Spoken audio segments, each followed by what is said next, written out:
So if we look at the sort of notable accomplishments over these 20 years, we've been an NIH Center of Excellence for 15 years. Also an international center of traditional Chinese medicine. We've received over $33 million of funding. This is like the, don't leave home without it, but I am home, so you don't have to brag so much. So I'll go through this very quickly. The Annals one. Publishing is the, sort of the currency in academia. Our group's been very active in publishing. And then coordinating this Cochrane collaboration work. And for those of you who aren't familiar with the Cochrane collaboration, have all of you heard about the Cochrane Group? You know, it's really the pinnacle of evidence-based medicine. This is an organization started in Oxford, England. There are over 23,000 people represented in the Cochrane organization now, over 100 countries. And they really gather together the best evidence in all of healthcare so that people can make up-to-date decisions from their knowledge base. And I think there's something like in their database of clinical trials, over 500,000 randomized controlled trials.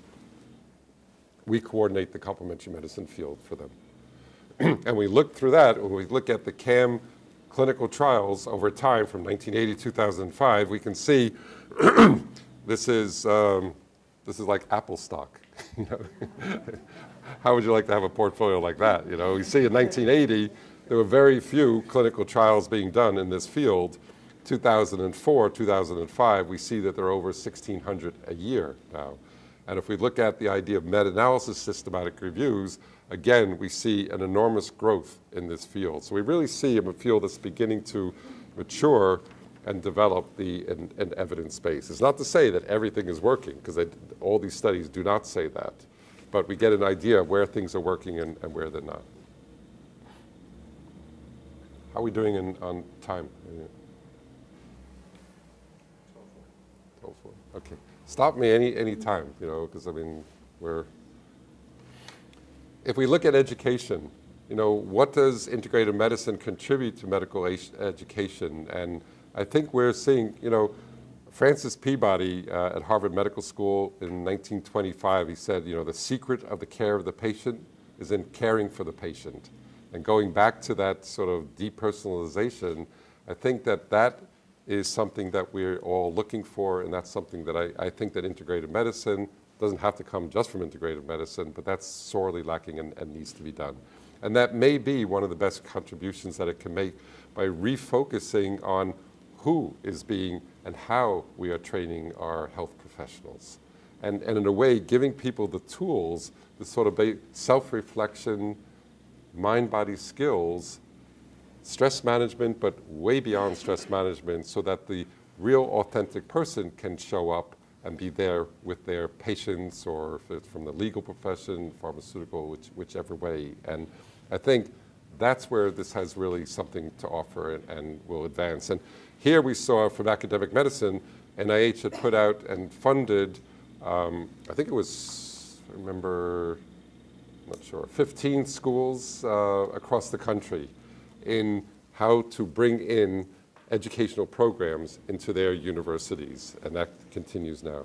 And it's, how do you do it? It's not going to come from a PowerPoint presentation.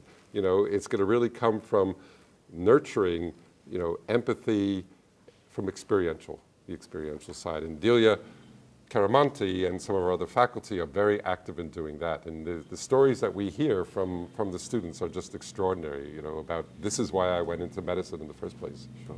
I have just a quick question. We're both medical students here, and I understand that in second year we get a little section on acupuncture, and there are maybe a few sections where I think it's 16 hours total. It's a very small period of time. Yeah. What's the feedback you get from the administration of why they can't squeeze in more time for this? Well, it's always a fight to get hours into curriculum, you know, and so that's partly that, you know, nobody wants to budge.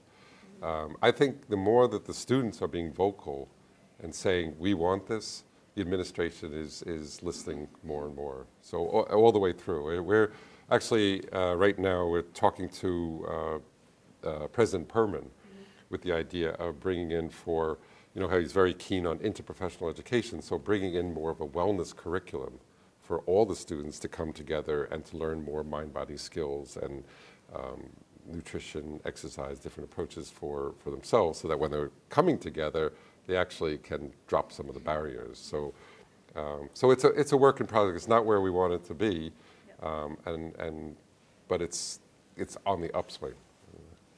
There is a 1-month elective though for the 40th student. Yeah, there is that. You know about that, I guess. You know, for the ones who want to go into that, what we'd love to do is to get a longitudinal track, so you have it all for the ones who really want to see that happen.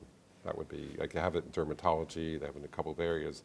I think Delia is quite keen to get that in. And there's also a STEM interest group too, for med students. Yeah. Part of it. All right. Yeah.